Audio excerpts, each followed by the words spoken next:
Esto no quiere necesariamente que vamos a ver o íbamos a ver una corporación gobernando en el mundo, sino aumentando la presión sobre los estados, reduciéndolos al mínimo, a meras administraciones municipales, y las grandes decisiones se reservaban para los CEOs de las grandes corporaciones, que a su vez iban a responder a los principales accionistas. Ahí es donde encuentra grupos como BlackRock o Vanguard, State Street, que son los dueños de esas corporaciones reales, y que si uno busca físicamente quiénes son los dueños es bastante difícil porque es bastante anónimo el proceso, ¿no?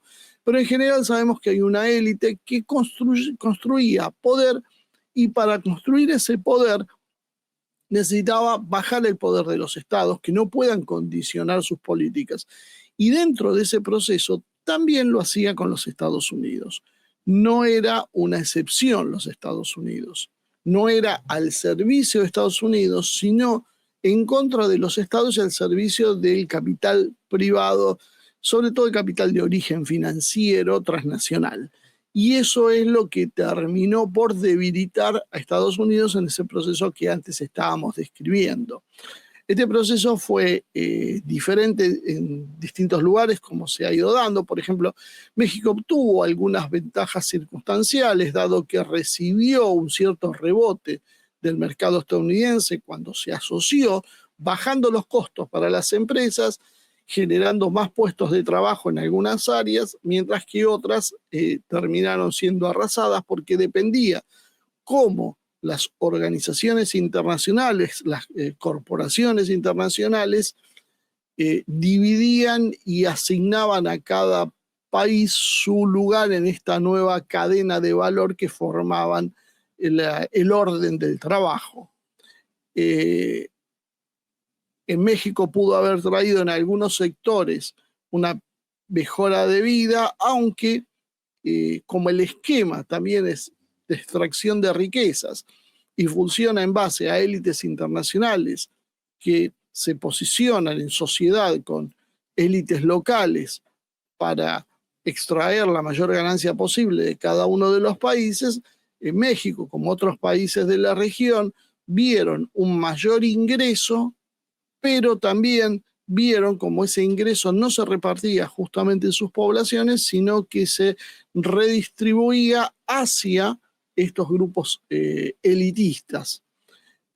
Brasil y Argentina estuvieron un poco más rezagados en este proceso, tuvieron alguna etapa de desarrollo importante, acelerado, pero rápidamente fue coadyuvado, porque la idea en ningún momento era que Argentina o Brasil puedan ser países que se transformen en potencias regionales, sino más bien todo lo contrario, en proveedores de materias primas para esas corporaciones o de algún servicio que estas corporaciones consideraran.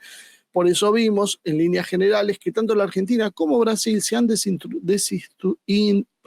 desindustrializado.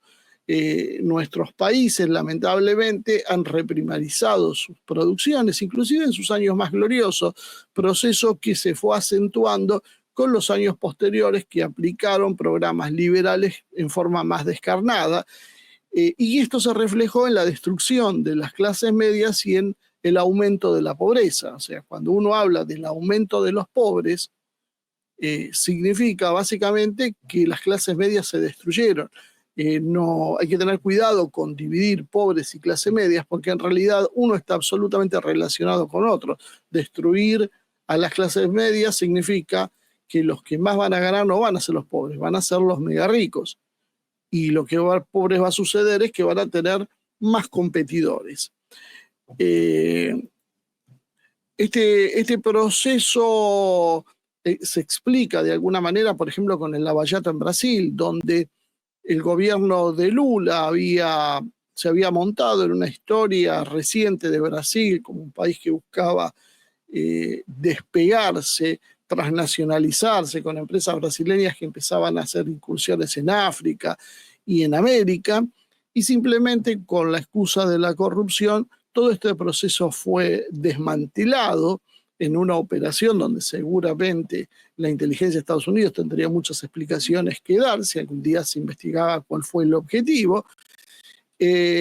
y terminó Brasil entrando en un estado de letanía, con una economía básicamente planchada, que dejó de crecer como venía creciendo y perdió relevancia a nivel internacional, perdió mercados, perdió peso diplomático y demás, que ese fue el verdadero objetivo del Lavallato, porque la idea no era que Brasil en algún momento se transforme en una gran potencia, una gran potencia regional con proyección internacional. Nunca fue esa idea y no se le permitió a Brasil porque la decisión finalmente política fue la que primó. La Unión Europea, lo que es la Europa occidental, también fue un gran ejemplo de cómo funcionó la globalización. Ahí se hizo todavía mucho más extremo porque dieron más pasos que el resto de las regiones, que conservaron un cierto grado de autonomía. Por ejemplo, en la Unión Europea se estableció un mercado común, una moneda única y una libre movilidad de bienes y personas. Por eso uno entra en Europa y puede ir a cualquier país en principio.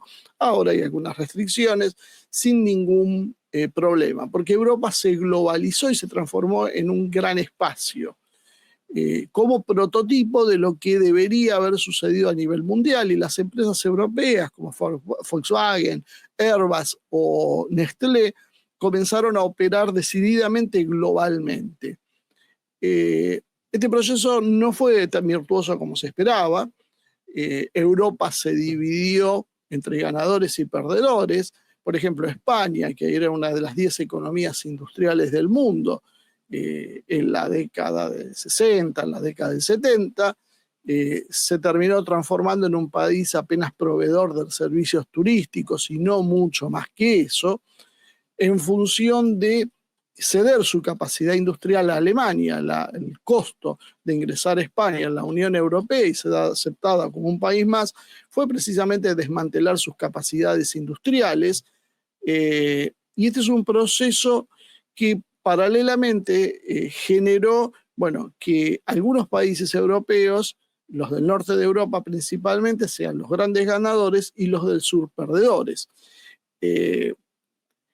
Mientras sucedía el avance de la globalización, también empezamos a ver que el estado de bienestar que se había generado en Europa como forma de contención del avance socialista terminó cayendo, desmantelándose aceleradamente, y esto se empieza a producir con más fuerza a partir precisamente de la caída soviética. A partir de la caída soviética, en vez de vivir mejor, comenzaron a vivir peor. Las clases medias que habían prosperado empezaron a retroceder y empezó a aparecer una pobreza que en Europa prácticamente no existía hasta ese momento. Empezamos a ver violencia, gente en situación de calle y cosas que no parecían probables en la Europa anterior. Bueno, esto tiene que ver con ese proceso de deslocalización económica que también sufrió Europa, esa competencia, y una decisión política de dejar la economía donde se distribuía con más equidad social y transformarse cada vez en un esquema más salvaje de libre mercado. La frutilla del postre llega precisamente con el enfrentamiento con Rusia, el comienzo de las sanciones que priva a los europeos de la energía rusa, especialmente a Alemania, que se sumerge en un panorama francamente desolador.